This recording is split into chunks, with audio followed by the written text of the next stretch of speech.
Батуты, эстафеты, куреш, аниматоры, бесплатное мороженое и сладкая вата. В Эскисарае устроили настоящие народные гуляния в честь Курбан-Байрама для местных жителей, а особенно для детей.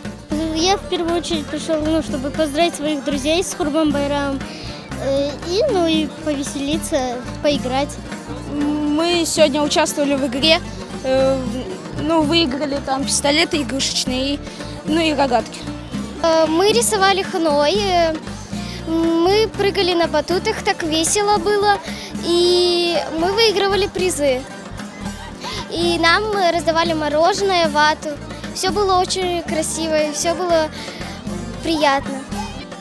Кстати, в этом году праздник в Эскисарае отличился интересными гендерными особенностями, отличающимися от крымско-татарских национальных традиций. Для девочек и мальчиков приготовили отдельные развлечения. Всю площадь разделили на мужскую и женскую части и даже обнесли их забором.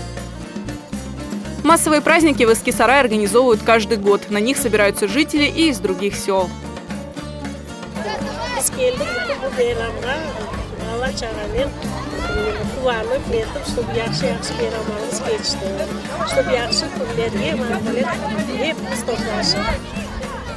Hepsi kuvana, hepsi kuvanmakta, ballar, hepsi çaptalaylar. Böyle pek yine şekilde, kıvançlı şekilde geçirilir bu bayram. Allah Teala ki bu bayramı hazırlayanlarına, kol tutanlarına Allah onlardan razı olsun. Allah Teala inşallah daha çok böyle bayramlara bizge kavuşmağa nasip eylesin. Сегодня мы всей семьей пришли на празднование праздника Курбан-Байрам.